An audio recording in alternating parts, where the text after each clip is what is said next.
Ceci est le programme de formation en gestion d'affaires, de la Fondation Tony Elumelu.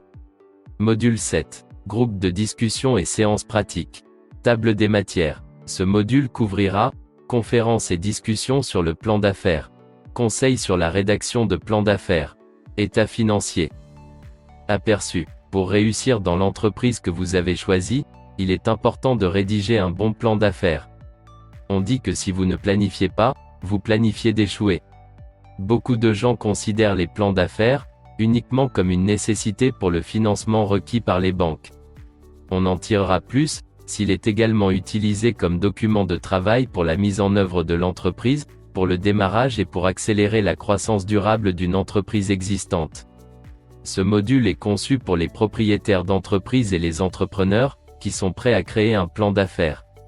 Toutes les étapes essentielles sont couvertes, y compris identifier le public, la collecte d'informations, recherche, décrivant les plans de produits et le marketing, ainsi que les termes de vente et de comptabilité. Objectif. À la fin de la formation, les participants seront capables de définir le plan d'affaires, comprendre le but d'un plan d'affaires, discuter des caractéristiques d'un plan d'affaires gagnant, comprendre les composants d'un bilan, discuter des composants du compte de résultat, expliquer l'état des flux de trésorerie. 1.0. Définition du plan d'affaires. La planification d'entreprise est un processus qui oblige l'entrepreneur à considérer objectivement tous les éléments qui contribuent au succès d'une entreprise. Un bon business plan, c'est un outil de planification qui énonce les buts, les stratégies et les objectifs de manière systématique, réaliste et honnête. Un guide des opérations et de la mesure de la performance, qui servira à la direction dans la mise en œuvre du projet. Un document de financement, qui permettra d'obtenir pour l'entreprise le financement nécessaire, à condition qu'il soit bien recherché et documenté, et que les projections et hypothèses financières soient étayées. Le cycle de planification-étude comprenne démarrage, offre publique initiale, compétences, gouvernance, amélioration des performances, expansion ou au-delà des frontières, gestion de crise, planification fiscale, planification de la relève, stratégie de sortie. Un plan d'affaires gagnant. Résumé. Accordez plus d'attention au résumé exécutif. C'est peut-être tout ce que la haute direction peut lire pour prendre des décisions. Par conséquent, assurez-vous qu'il comprend description du projet, marché, capacité de production, coût total de projection, plan de financement, projection financière, indicateur de performance financière, économique, conclusion. 2.0. État financier. Les états financiers font référence à un ensemble spécifique de rapports, produits dans le système comptable d'une entité. L'objectif de ces rapports est de fournir des informations sur l'entité. Un jeu complet d'états financiers comprend 5 éléments.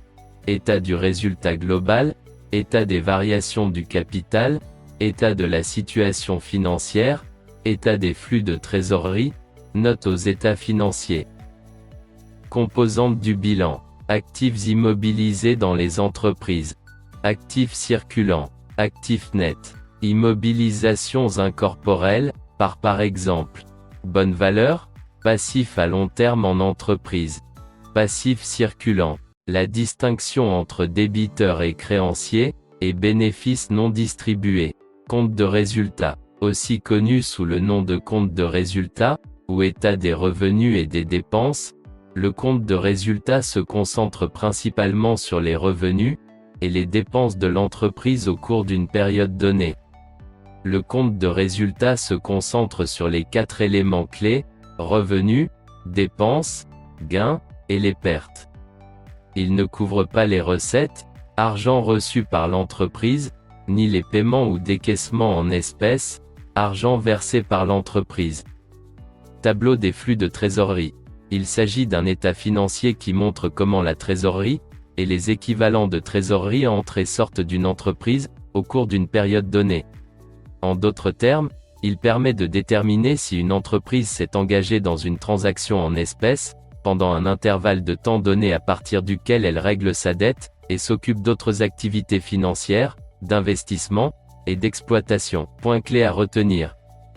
Voici les points clés à noter dans ce module. Un tableau des flux de trésorerie est un état financier qui résume le montant de la trésorerie et des équivalents de trésorerie entrant et sortant d'une entreprise. L'état des flux de trésorerie mesure la façon dont une entreprise gère sa situation de trésorerie, c'est-à-dire la façon dont l'entreprise génère des liquidités pour payer ses dettes et financer ses dépenses d'exploitation. Le tableau des flux de trésorerie complète le bilan et le compte de résultat, et fait obligatoirement partie des rapports financiers d'une entreprise. Conclusion. Chaque entreprise doit avoir un plan d'affaires écrit. Que ce soit pour orienter ou attirer des investisseurs, un plan d'affaires est essentiel au succès de votre organisation. Les états financiers sont utilisés à de nombreuses fins différentes, par de nombreuses parties différentes à l'intérieur et à l'extérieur de l'entreprise. De toute évidence, tous les gens d'affaires prospères devraient avoir une bonne compréhension de base des états financiers. Les états financiers contiennent des informations d'affaires essentielles, et sont utilisés à de nombreuses fins différentes par de nombreuses parties différentes, à l'intérieur et à l'extérieur de l'entreprise. Vous avez terminé ce module. Vous trouverez les ressources et les exercices de ce module dans la section description du cours. Merci.